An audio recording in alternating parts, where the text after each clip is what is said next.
Hello student, today we are going to understand our 12th chapter, that is balance of payment. Balance of payment को बेटा हम प्यार से BOP बोलेंगे. Balance of payment में हमें कुछ टॉपिक्स को डिस्कस करना है. First is meaning and component of BOP. After that we will understand balance of trade versus balance of payment, accommodating and autonomous capital flows, disequilibrium in BOP, and measures to correct disequilibrium in BOP. So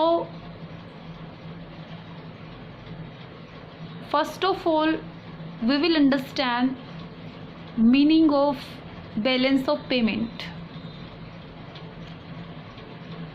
Balance of payment of a country can be defined as a systematic statement of all economic transactions of a country with rest of the world during a specific period, usually 1 year. Balance of payment क्या होता है? एक country का systematic statement होती है economic transactions की, जो कि एक कंट्री के रेजिडेंट जो हैं वो रेस्ट ऑफ द वर्ल्ड के साथ करते हैं.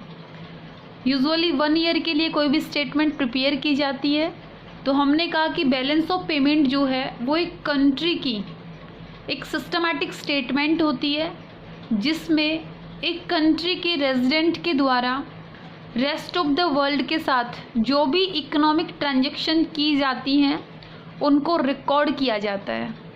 ओके, अब यहाँ पे जो है कंफ्यूज नहीं होना है. BOP जो है वो एक कंट्री के रेजिडेंट के जो रेस्ट ऑफ द वर्ल्ड के साथ जो इकोनॉमिक ट्रांजैक्शन हो रही है वो रिकॉर्ड होगी.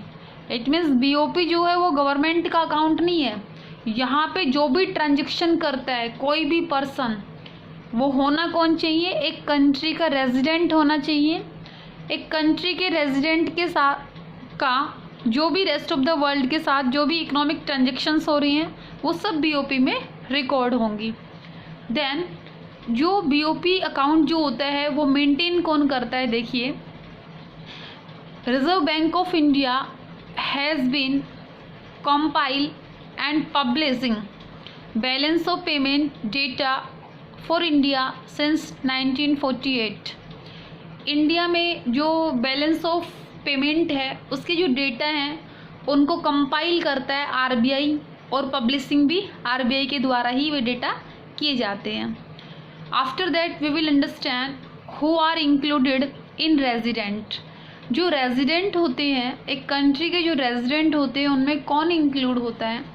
आप लोगों ने नेशनल इनकम में समझा था रेजिडेंट कौन होते हैं जिनका इकोनॉमिक इंटरेस्ट उस पर्टिकुलर कंट्री में होता है, ठीक है, या फिर वो 1 साल से ज़्यादा उस कंट्री में रहते हैं. तो आप लोगों को ये समझना है resident of a country includes individual, कोई इंडिविजुअल भी एक देश का रेजिडेंट हो सकता है, firms and government agencies. However resident don't include diplomatic staff, foreign military personnel, tourist, migratory workers and branches of foreign company, even though they work and operate within the domestic territory of a country. हमने ये कहा जो foreign companies हैं उनकी branches जो हैं वो हमारे देश में काम कर रही हैं, वो पर्सन, वो कंपनीज हमारे देश में ऑपरेट हो रही हैं, लेकिन फिर भी वो हमारे देश की रेजिडेंट नहीं होंगी क्योंकि उनका इकोनॉमिक इंटरेस्ट हमारे देश में लाइज नहीं करता. वो जस्ट यहाँ पे इसलिए काम कर रही है क्योंकि उनको प्रॉफिट कमाना है अपनी होम कंट्री के लिए, ठीक है. तो चाहे वो हमारी डोमेस्टिक टेरिटरी में वर्क करे वो पर्सन्स, या फिर ऑपरेट की जाए कुछ कंपनियाँ, कुछ फार्म्स, लेकिन वो हमारे देश के रेजिडेंट नहीं होंगे, ठीक है. आफ्टर दैट कुछ पॉइंट्स हैं जो हमने BOP से नोटिस किए.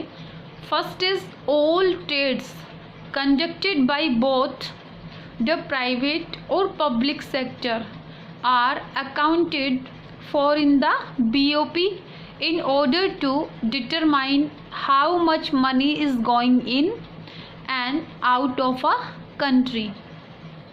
इसमें जो है चाहे वो प्राइवेट सेक्टर है चाहे वो पब्लिक सेक्टर है, उन दोनों सेक्टर्स के द्वारा जो भी ट्रांजैक्शन की जाती है रेस्ट ऑफ द वर्ल्ड के साथ, जिससे मनी क्या तो कंट्री में आ रही है या फिर कंट्री से बाहर जा रही है, उन सब ट्रांजैक्शंस का रिकॉर्ड किया जाएगा बीओपी में. After that the systematic accounting is done on the basis of double entry book keeping. जैसे आप लोगों को पता है कि अकाउंट्स में क्या होता है, डबल एंट्री सिस्टम होता है, जहाँ पे कोई भी ट्रांजैक्शन जो होती है उसके ऊपर 2 अकाउंट्स के ऊपर इफेक्ट पड़ता है. एक अकाउंट डेबिट और दूसरा अकाउंट क्रेडिट होता है. सेम ऐसे ही both sides of transaction credit and debit are included. यहाँ पे क्या होगा, कोई भी ट्रांजैक्शन होगी वो भी डबल एंट्री सिस्टम को ध्यान में रख के ही की जाती है, क्योंकि यहाँ पे एक सिस्टमैटिक अकाउंटिंग हो रही है. तो यहाँ पे भी जो ट्रांजैक्शन रहेंगी वो डेबिट क्रेडिट होंगी. After that if a country has receive money this is known as credit. अगर एक कंट्री को मनी रिसीव होती है तो उसको हम क्या करेंगे, क्रेडिट साइड में नोट करेंगे. If a country has to pay और given money the transaction is counted as debit. जो क्रेडिट जो होता है उसको हम पॉजिटिव आइटम से नोट करते हैं और जो डेबिट होता है उसको हम नेगेटिव आइटम से नोट करते हैं. यहाँ पे आप इस तरीके से समझ सकते हो, जो अकाउंट्स बच्चे पढ़ते हैं वो इस तरीके से इस चीज़ को समझ सकते हैं कि नॉमिनल अकाउंट वाला नेचर है इसका. Debit all expenses and losses and credit all incomes and gains. तो यहाँ पे क्या रहेगा, जो मनी रिसीव होगी वो हम क्रेडिट साइड में नोट करेंगे और जो पे करना पड़ेगा वो हम डेबिट साइड में करेंगे. और वी कैन से क्रेडिट क्या होता है, इनफ्लोज, एंड डेबिट क्या होता है, outflows. After that theoretically the BOP should be zero. जो बीओपी का जो बैलेंस होता है थ्योरेटिकली तो वो ज़ीरो होता है, but in practice this is rarely the case. लेकिन इन प्रैक्टिस जो है वो बीओपी ज़ीरो नहीं होता. BOP can tell the observer if country has a deficit and और सरप्लस. क्या होगा, क्या तो सरप्लस होगा या फिर डेफिशिट होगा.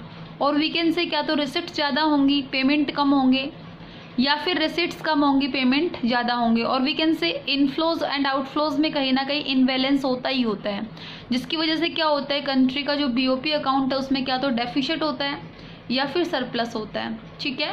And from which parts of the economy the discrepancies are steaming. हमने क्या कहा, ये जो डेफिशिट और सरप्लस होता है वो एक इकोनॉमी के लिए जो है विसंगतियाँ पैदा करता है और वी कैन से कुछ प्रॉब्लम क्रिएट होती हैं इकोनॉमी के लिए. ठीक है. तो ये जो बीओपी है वो हमें सजेस्ट करता है कि क्रिटिकल सिचुएशन में हमें क्या पॉलिसीज़ बनानी है, क्या स्टेप्स लेने हैं. तो जब रिसीट्स ज़्यादा होंगी, जब हमें फ़ॉरेन एक्सचेंज ज़्यादा मिलती है और पेमेंट हमें कम करनी पड़ती है, इसका मतलब हमारे फ़ॉरेन एक्सचेंज क्या हो जाते हैं, बढ़ जाते हैं. जब रिसीट्स ज़्यादा होती है और पेमेंट कम होते हैं तब क्या होता है, बीओपी जो होता है वो सरप्लस में होता है. And if our inflows is less than our outflows, और we can say outflows are greater than inflows, then there will be deficit in BOP. और जो हमारे फॉरेन एक्सचेंज रिजर्व्स हैं वो क्या हो जाएंगे, घट जाएंगे. ठीक है. क्योंकि हमें क्या करना पड़ता है, जो हमारे इनफ्लोज और आउटफ्लोज हैं उनको हमें एडजस्ट करना पड़ता है, क्योंकि कोई भी अकाउंट जो होता है वो उसको बैलेंस करना ही पड़ता है उसको क्लोज करने के लिए. इसलिए क्या है, बीओपी जो है थ्योरेटिकली तो हमेशा बैलेंस में होती है, लेकिन प्रैक्टिकली जो है वो नहीं होती, उसको बैलेंस में करना होता है. आफ्टर दैट कोई भी कंट्री जो है उसके क्या ऑब्जेक्टिव होते हैं, बीओपी क्यों बनाया जाता है. देखिए, the basic purpose of BOP accounting is known the strength and weaknesses of the economy in international relations. कोई भी कंट्री जो है वो बीओपी इसलिए बनाती है ताकि उसको अपनी वीकनेसेस और स्ट्रेंथ का पता चले इंटरनेशनल रिलेशन में.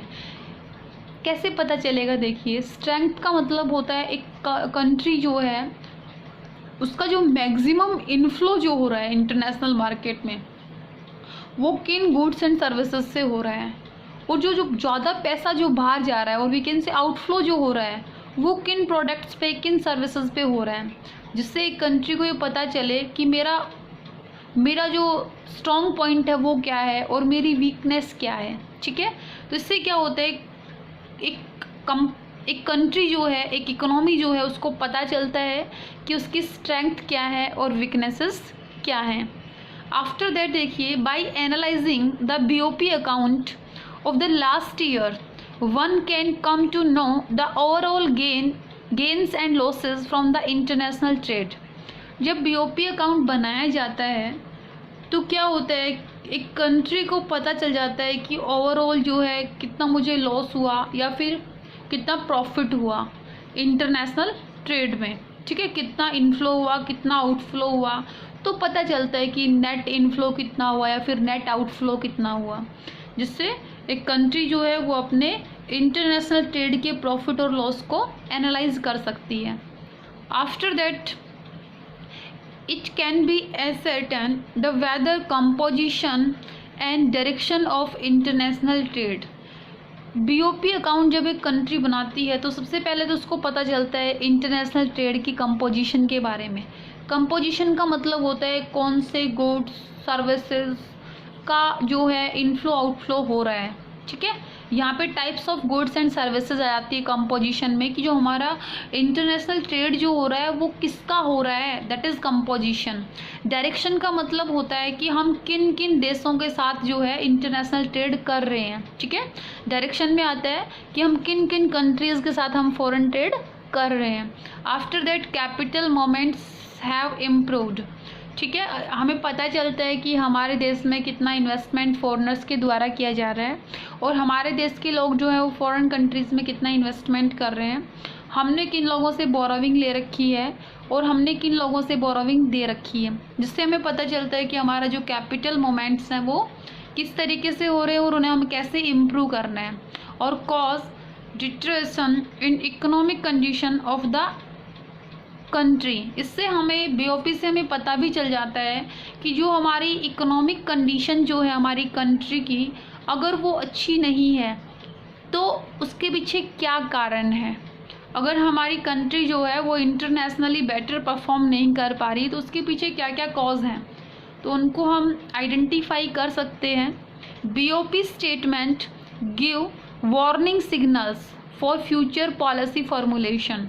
और अगर हमारी कंट्री को लेके कोई वार्निंग सिग्नल बना हुआ है तो बीओपी हमें सजेस्ट करती है कि फ्यूचर में हमें किस तरीके से पॉलिसी का फॉर्मुलेशन करना है, ताकि हम जो इस क्रिटिकल सिचुएशन से हम निकल सकें। तो ये एक ओवरव्यू था आपका, बीओपी जो है वो क्या होता है और कोई भी कंट्री जो है वो बीओपी को क्यों बनाती है।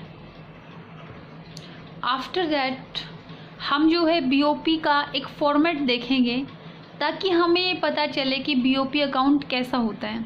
देखिए, BOP example Indian context, India के कॉन्टेक्स्ट में जो बीओपी अकाउंट जो होता है वो किस तरीके से बनता है। सबसे पहले हम एक्सपोर्ट इंपोर्ट्स के डेटा को लेते हैं। हम एक्सपोर्ट इंपोर्ट में गुड्स के डेटा को ले रहे हैं और जब हम इंपोर्ट में से एक्सपोर्ट्स को लेस करेंगे तो हमारे पास आएगा ट्रेड बैलेंस।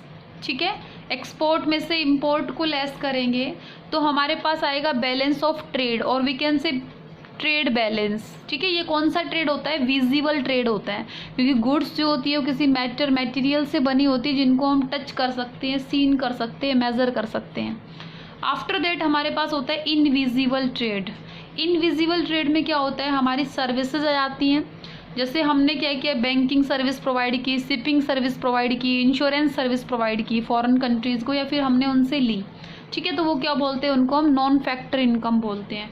तो हम उनको सर्विस प्रोवाइड कर रहे हैं और हम उनसे सर्विस ले रहे हैं, उनका मतलब है रेस्ट ऑफ द वर्ल्ड से। ओके, तो हमारे देश की जो रेजिडेंट है वो रेस्ट ऑफ द वर्ल्ड से सर्विसेज ले रहे हैं और हम उनको दे रहे हैं। ठीक है, तो हमारा जो बैलेंस निकालेंगे that is non factor income. After that income, ये जो इनकम है बेटे, यहाँ पे हम बात कर रहे हैं जो फॉरेन कंट्रीज़ में हमने इन्वेस्टमेंट कर रखा है या फिर फॉरेनर्स ने इंडिया में इन्वेस्टमेंट कर रखा है। तो जो इन्वेस्टमेंट से इनकम जनरेट होती है वो यहाँ पे आएगी, इन्वेस्टमेंट नहीं आएगा।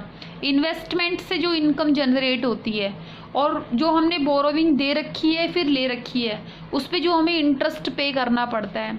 तो यहाँ पे जो इनकम जो है यहाँ पे हमारे पास आ जाता है प्रॉफिट, डिविडेंड एंड इंटरेस्ट। तो हम उनको कितना दे रहे हैं और उनसे कितना ले रहे हैं उसका हम नेट यहाँ पे निकालेंगे। आफ्टर दैट हमारे पास आ जाता है प्राइवेट ट्रांसफ़र्स। प्राइवेट ट्रांसफ़र्स होते हैं, हम बोल सकते हैं यूनिलैटरल ट्रांसफ़र्स, जैसे रेमिटेंस होती है। कोई एक फादर जो है वो फॉरेन कंट्री में काम करता है और वो अपने बच्चों के लिए जो है वो पैसे भेजता है, ठीक है, तो वो क्या हो गया, रेमिटेंस हो गया। डोनेशंस मिलती हैं हमें फॉरेन कंट्रीज़ से और हम भी डोनेशन देते हैं फॉरेन कंट्रीज़ को, और फॉरेन कंट्रीज से जो गिफ्ट मिलती हैं, ठीक है, तो ये क्या होती है, प्राइवेट ट्रांसफ़र्स और we can say unilateral transfers. तो हमें उनसे मिल रही है और हम उनको दे रहे हैं। तो इन तीनों का जब हम डिफरेंस निकालेंगे तो उसका जो टोटल आएगा that is the balance of invisible trade. Then बेटा जो हमारे पास विजिबल ट्रेड और इनविजिबल ट्रेड का जो बैलेंस आया है, जब उसको हम टोटल करेंगे और वी कैन से थर्ड और फोर्थ आइटम का जब हम टोटल करेंगे तो हमारे पास आएगा करंट अकाउंट का बैलेंस। ओके, अब जो है करंट अकाउंट में अगर डेफिशिएट रह जाता है या फिर सरप्लस रह जाता है उसको हम एडजस्ट करते हैं कैपिटल अकाउंट से। जो हमारा बीओपी जो होता है उसके ब्रॉड दो अकाउंट होते हैं, current account and capital account. Current account जो होता है उसके टू पार्ट्स होते हैं, visible trade and invisible trade. After that जो कैपिटल जो करंट अकाउंट है उसमें हमारे पास नॉर्मल फंक्शनिंग जो होती है उससे रिलेटेड ट्रांजैक्शंस होती हैं जिससे किसी भी कंट्री के एसेट्स और लाइबिलिटी स्टेटस के ऊपर इफेक्ट नहीं पड़ता, ठीक है। लेकिन जो हमारी कैपिटल अकाउंट में जो ट्रांजैक्शंस होती हैं वो कैपिटल नेचर की होती हैं, ठीक है। तो इसमें देखिए हमारे पास, अब हम बात करते हैं कैपिटल अकाउंट की। तो सबसे पहले हम समझते हैं एक्सटर्नल असिस्टेंस क्या होती है। देखिए एक्सटर्नल असिस्टेंस और कमर्शियल बोरोविंग में क्या डिफरेंस होता है। देखो कोई भी कंट्री जो है उसको बोरोविंग लेनी पड़ती है। बोरोविंग एक तो मिलती है मार्केट रेट पे और एक मिलती है कंसेशनल रेट पे। जो वर्ल्ड बैंक है उसकी कुछ ब्रांचेस हैं जो कंट्रीज़ को कंसेशनल रेट पे बोरोविंग प्रोवाइड करती हैं, तो उनको हम क्या बोलेंगे, जो बोरोविंग जो मिलती है कंसेशनल रेट पे उसको हम बोलेंगे एक्सटर्नल असिस्टेंस। और जो कमर्शियल बोरोविंग होती है वो मार्केट रेट पे होती हैं। After that short term debts जो होती हैं वो होती हैं जो शॉर्ट पीरियड के लिए उधार दिया जाता है या फिर लिया जाता है। Okay, after that banking capital of which NRI deposits, ठीक है। एनआरआई डिपॉजिट्स में क्या होता है, जैसे जो एनआरआई होते हैं, फॉरेनर्स जो होते हैं, वो किसी एक कंट्री में किसी दूसरी कंट्री में जो है वो पैसा डिपॉजिट कर देते हैं, बैंक्स में पैसा डिपॉजिट कर देते हैं। उससे क्या होता है, किसी एक कंट्री के पास फॉरेन एक्सचेंज आ जाती है और जो बैंक होता है वो कंपेरेटिवली उसके डोमेस्टिक जो बैंक होते हैं, डोमेस्टिक कंट्री के जो बैंक होते हैं उनसे कंपेरेटिवली ज़्यादा इंटरेस्ट पे करता है, ठीक है। तो ये क्या हो जाती है, जो एक कंट्री जिसके पास बैंकिंग कैपिटल डिपॉजिट है एनआरआई की, वो लाइबिलिटी क्रिएट करती है। आफ्टर दैट फॉरेन इन्वेस्टमेंट जो होते हैं एफडीआई और पोर्टफोलियो इन्वेस्टमेंट और वी कैन से एफआईआई, ये जो इन्वेस्टमेंट होते हैं इसमें यही डिफरेंस होता है। एफडीआई जो होता है वो उसके ऊपर फुल कंट्रोल होता है, लेकिन एफआईआई जो होता है उसके ऊपर पार्शियल कंट्रोल होता है। इनके बारे में हम बहुत डिटेल से पढ़ेंगे, ठीक है। जो फॉरेन इन्वेस्टमेंट होता है उससे भी क्या होता है, हमारी एसेट इंक्रीज होती है, ठीक है। तो इस तरीके से ये जो हमारे ट्रांजेक्शन्स हैं ये सब कैपिटल नेचर की ट्रांजेक्शन्स हैं, ठीक है।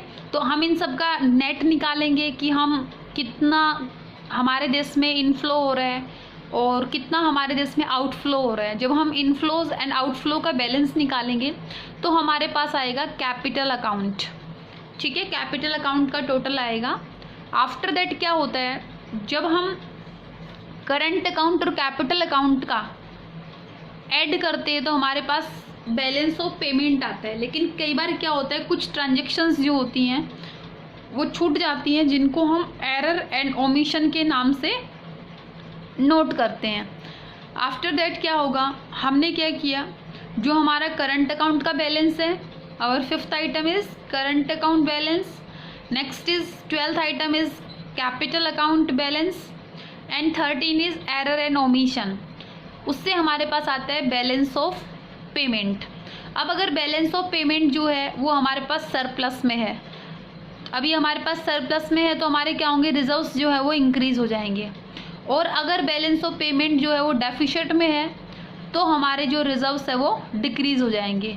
हम यहाँ पे फॉरेन एक्सचेंज रिजर्व्स की बात कर रहे हैं, ये प्लस माइनस साइन को सबको हम समझेंगे, ठीक है। तो ये एक तरीके से आपको व्यू बताया गया है एक तरीके से, ताकि आपको ये पता चले कि जो बीओपी अकाउंट जो होता है वो किस तरीके से दिखता है।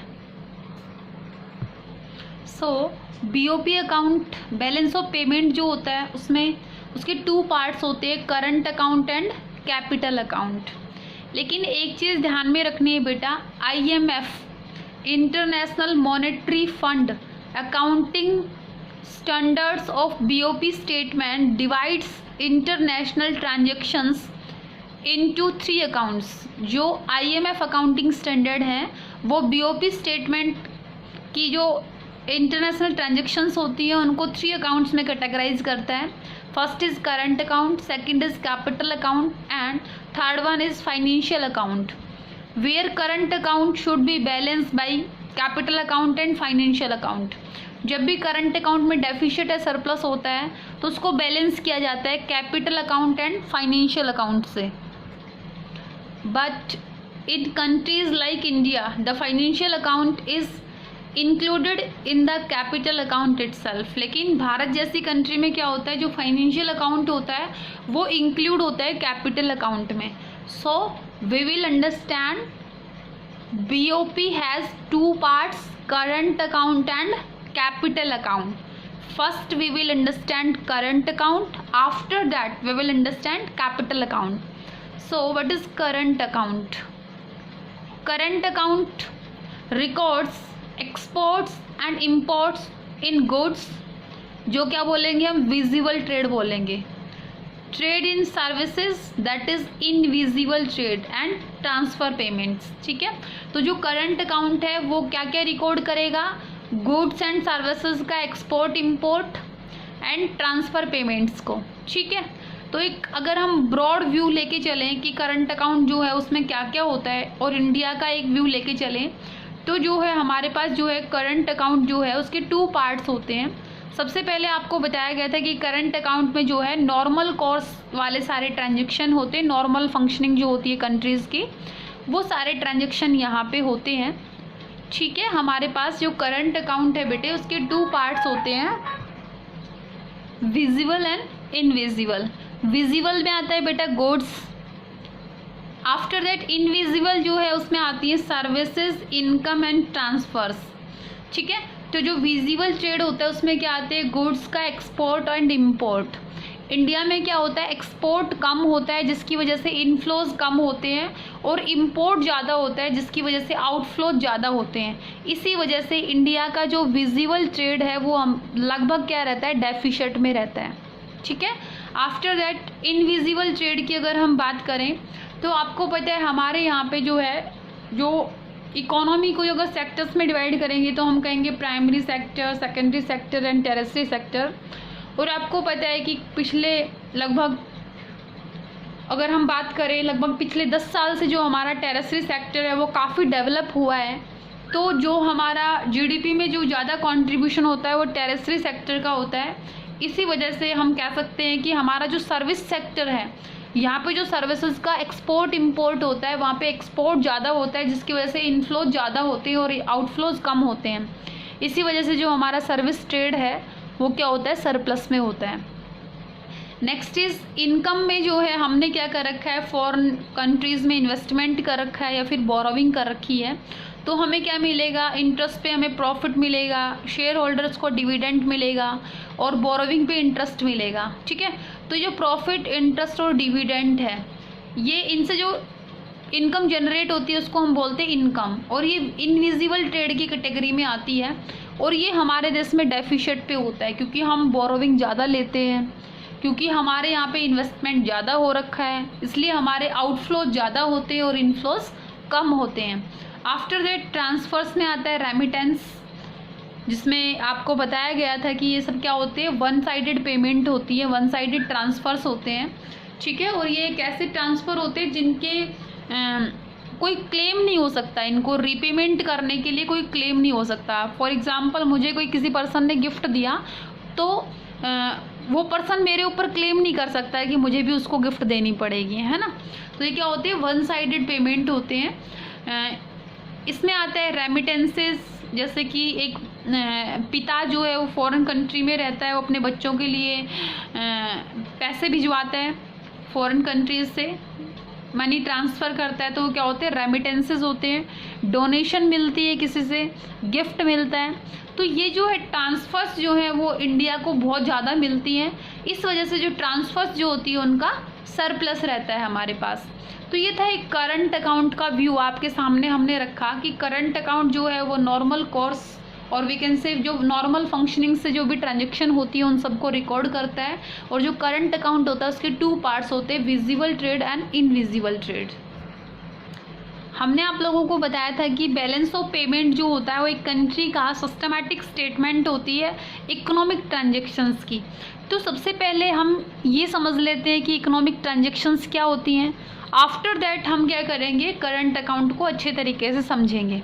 तो सबसे पहले इकोनॉमिक ट्रांजेक्शन्स को समझने के साथ साथ ही हम उसी टॉपिक में जो है करंट अकाउंट को भी समझेंगे। इकोनॉमिक ट्रांजेक्शन्स जो हैं जैसे transfer of goods, rendering of services, transfers of money and other investment between resident of one country and resident of the another country, ये सब ट्रांजेक्शन्स जो हैं दैट आर इकोनॉमिक ट्रांजेक्शन्स। ठीक है, हमने कहा गुड्स का ट्रांसफ़र हो रहा है एक्सपोर्ट इंपोर्ट की फॉर्म में, और सर्विसेज का हो रहा है, मनी ट्रांसफ़र हो रही है। ठीक है, इन्वेस्टमेंट जो है वो इंडिया में हो रहा है या फिर इंडिया से बाहर हो रहा है। ठीक है, तो ये सब क्या होते हैं, इकोनॉमिक ट्रांजेक्शन्स होती हैं। इन ट्रांजेक्शन्स को हमने कैटेगराइज किया है, they are broadly categorise as under, first is visible trade. ठीक है, विजिबल ट्रेड में क्या होता है, this includes all type of physical goods, इसमें सब फिजिकल गुड्स आते हैं, which are exported and imported, these are called visible trade. क्योंकि ये क्या होते हैं, किसी मटेरियल से बने होते हैं, इसलिए इसको क्या बोलते हैं, विजिबल ट्रेड बोलते हैं।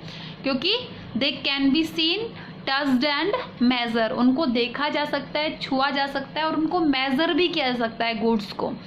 After that invisible trade, invisible trade में क्या आता है बेटा, देखो, invisible items of trade refers to all type of services, जितने भी टाइप ऑफ सर्विसेज हैं like shipping, banking, insurance etcetera, which are given and received, जो हमने किसी दूसरी कंट्री को दी या फिर हमने रिसीव की, these are called invisible items as they can't be seen, इनको देखा नहीं जा सकता, ओनली फेल्ट, महसूस किया जा सकता है, ना उनको टच किया जा सकता है, ना उनको मेज़र किया जा सकता है। तो ये होते हैं invisible items. After that unilateral transfers, unilateral transfers include gifts, personal remittance and other one way transactions, जो भी वन वे ट्रांजेक्शन्स होती हैं, since these transactions don't involve any claim for repayment, है ना, ये वैसी ट्रांजेक्शन होती है जिनके लिए हम क्लेम नहीं कर सकते रीपेमेंट के लिए। They are also known as unrequited transfer. Okay, इनको हम क्या बोलते हैं, अनरिक्वाइटेड ट्रांसफर्स भी बोलते हैं। आफ्टर दैट आ जाता है बेटा capital transfers. Capital transfer relates to capital receipts, हमने बोरोविंग ली किसी से, एंड कैपिटल पेमेंट। ठीक है, तो ये जो कैपिटल रिसीट और कैपिटल पेमेंट होती है, ये जो कैपिटल नेचर के ट्रांजेक्शन होते हैं वो कैपिटल अकाउंट में नोट होते हैं। ठीक है, तो अब इन सब के बारे में हम समझते हैं अच्छे तरीके से। तो सबसे पहले हमने बात की विजिबल ट्रेड की, है ना, तो सबसे पहले हम समझते हैं विजिबल ट्रेड जो है वो क्या होता है।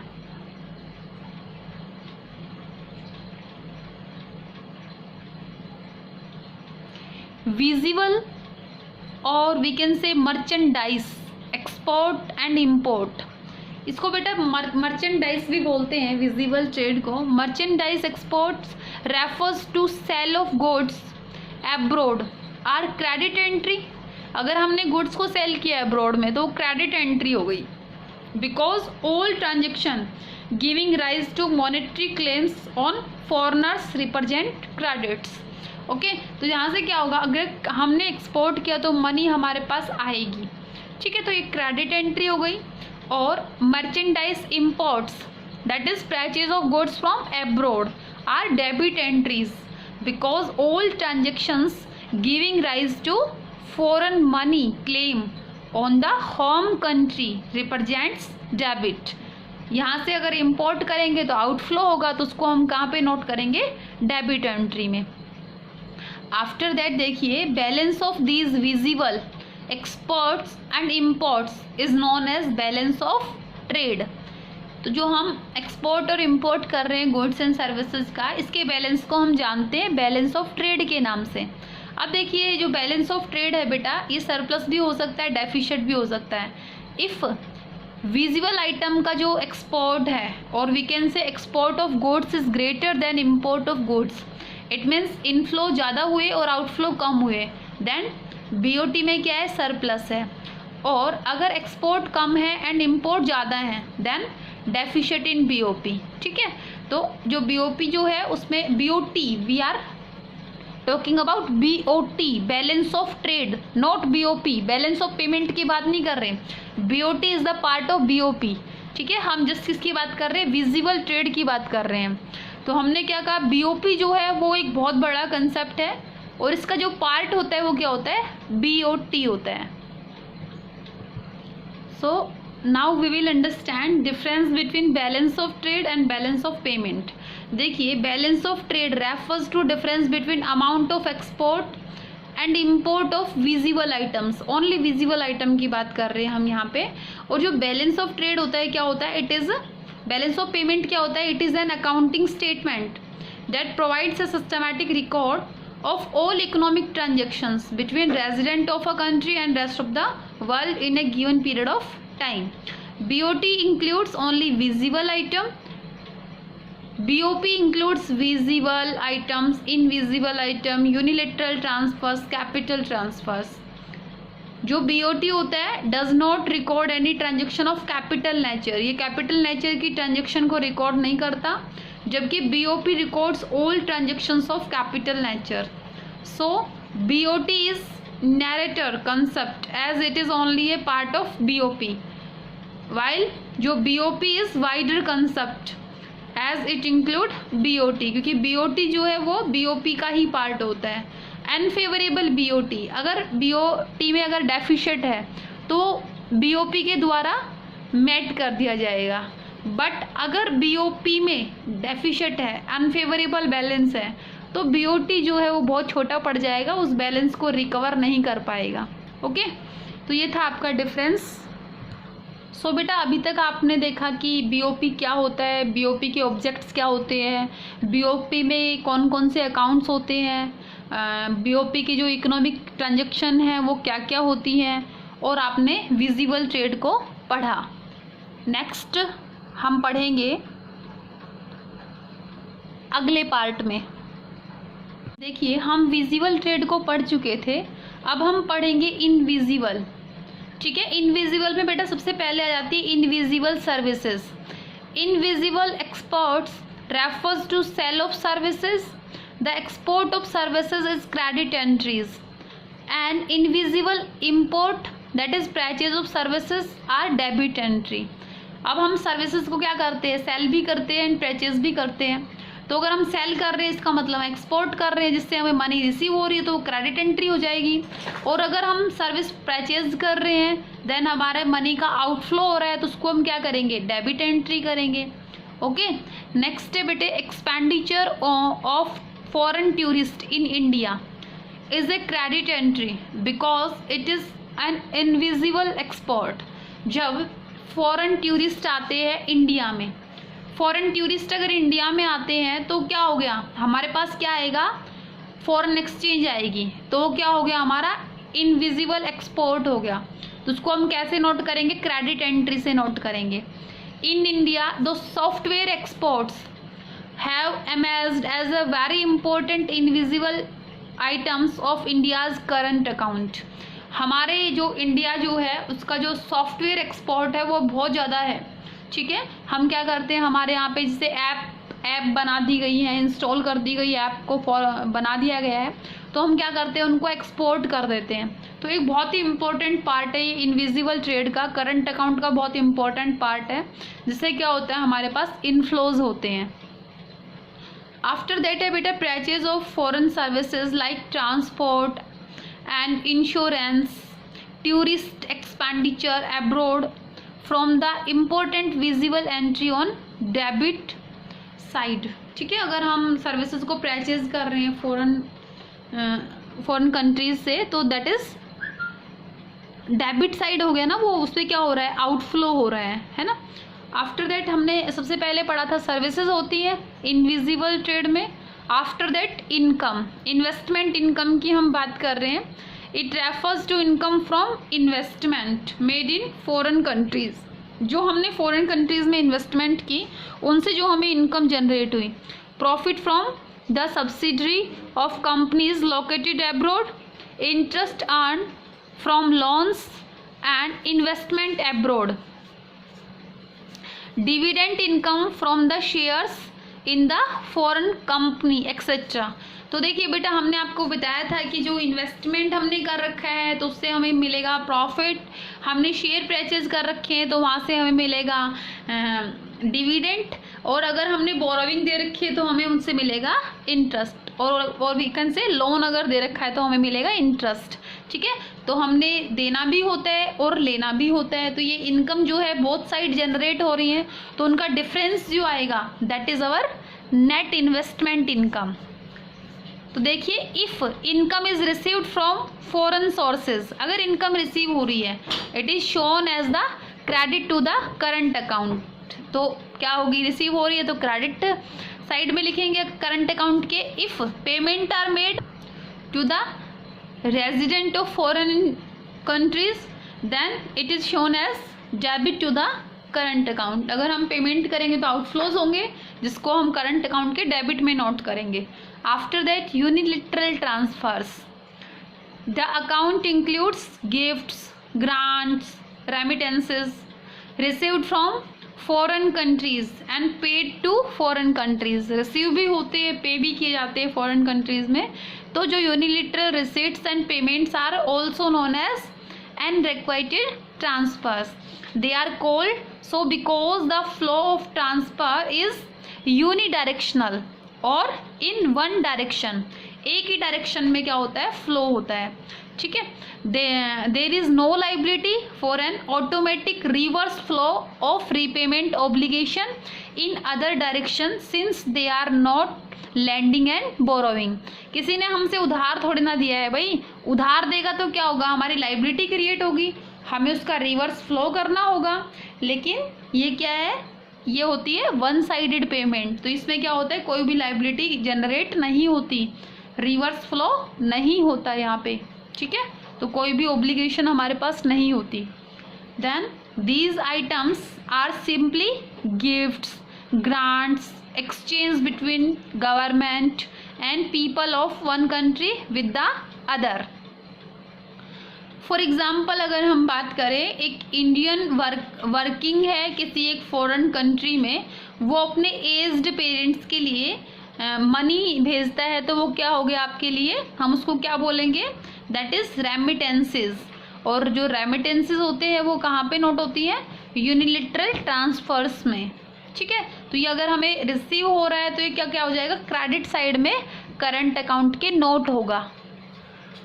सो हमने देखा बेटा कि जो विजिबल ट्रेड है उसका हमने बैलेंस निकालना देखा, फिर हमने जो इनविजिबल ट्रेड है उसके तीनों पार्ट्स को पढ़ा, services, investment income, unilateral transfers. तो अब हम बात करते हैं बैलेंस ऑफ करंट अकाउंट, कि करंट अकाउंट का जो बैलेंस है वो किस तरीके से हम मेज़र करेंगे। In current account receipts from export of goods, services and unilateral receipts are entered as credit और पॉजिटिव आइटम। जो मिल रहा है वो क्रेडिट में जाएगा या फिर पॉजिटिव आइटम में जाएगा। And payments for export of goods imports of goods, services and unilateral payments are entered as debit और नेगेटिव आइटम। ठीक है, the net value of credit and debit balances is the balance of current account, जो भी net value जो हमारे पास आएंगी वो क्या हो जाएंगी, हमारे पास करंट अकाउंट का बैलेंस हो जाएगा। ठीक है, we can say visible trade का बैलेंस और प्लस कर देंगे हम जो इनविजिबल का बैलेंस आया है। तो कैसे निकालेंगे इनविजिबल का बैलेंस, सर्विसेज का बैलेंस निकाला, इन्वेस्टमेंट इनकम का बैलेंस निकाला, आफ्टर दैट हमने यूनिलेटरल ट्रांसफर्स का बैलेंस निकाला। ठीक है, इनफ्लोज एंड आउटफ्लोज को आपस में लेस किया, तो इन तीनों का जो बैलेंस आया, जब इनका टोटल करेंगे तो हमारे पास इनविजिबल का बैलेंस आ गया। फिर विजिबल आइटम और इनविजिबल आइटम का टोटल करेंगे तो हमारे पास क्या आएगा, बैलेंस ऑफ करंट अकाउंट। देखिए, तो जो करंट अकाउंट है उसमें सरप्लस भी हो सकता है और डेफिशिएंट भी हो सकता है। अगर हमारे क्रेडिट आइटम्स ज़्यादा हैं, डेबिट आइटम कम है, तो इसका मतलब हमारे पास सरप्लस है। क्या बोलेंगे उसको, करंट अकाउंट सरप्लस। कैसे बोलते हैं, CAS के नाम से उसको डिनोट करते हैं। ये क्या इंडिकेट करता है, it indicate net inflows of foreign exchange. इसका मतलब हमारे देश में जो है फॉरेन एक्सचेंज का इनफ्लो हो रहा है। जो करंट अकाउंट सरप्लस है signifies that the nation is a lender to the rest of the world. मतलब हम जो है वो लोगों को पैसा उधार में देने वाले हैं। ठीक है, वी आर लेंडर। ठीक है, मतलब हमारे पास जो है फॉरेन एक्सचेंज इनफ है, बहुत सारी फॉरेन एक्सचेंज हमारे पास है अगर हमारे यहाँ पे करंट अकाउंट में सरप्लस है तो। After that current account deficient, जिसको हम डिनोट करते हैं CAD से। अगर हमारे क्रेडिट आइटम्स जो है वो कम है और डेबिट आइटम्स अगर ज़्यादा हैं, इट मीन्स नेट आउटफ्लो हो रहा है ना, नेट आउटफ्लो हो रहा है। तो हम क्या बोलेंगे, हमारा जो नेशन है वो कैसे जाना जाएगा, नेशन इज़ ए बोरोवर। जो हमारा नेशन है वो क्या है, बोरोवर है। ठीक है, आफ्टर दैट तो देखेंगे बेटा हमारे पास जो क्रेडिट आइटम्स में आएगा वो क्या क्या आएगा, export of goods, export of services, transfer receipts, income receipts. ये जो सब हमें मिल रही है ये हमारा क्रेडिट आइटम हो गया। और डेबिट आइटम्स में क्या आएगा, import of goods, import of services, transfer payments and income payments. ठीक है, जब एक्सपोर्ट में से इंपोर्ट को लेस करेंगे तो हमारे पास आएगा बैलेंस ऑफ ट्रेड। ठीक है, after that export minus import of services करेंगे तो हमारे पास आएगा net export of services. Transfer receipts and transfer payments करेंगे तो हमारे पास आएगा net transfer payments. Income receipts minus income payment करेंगे तो हमारे पास आएगा नेट इनकम रिसीट्स। ठीक है, इन सबको हम बोलेंगे करंट रिसीट्स और ये हमारी हो गई करंट पेमेंट्स। इन दोनों का जो डिफरेंस आएगा current receipts and current payments का, वो क्या आएगा, करंट अकाउंट बैलेंस। ठीक है, और we can say net export of goods plus net export of services plus net transfer receipts plus net income receipts, that is current account balance. Okay, तो यहाँ तक जो है हमने करंट अकाउंट को समझा है। After that we will understand capital account. ठीक है।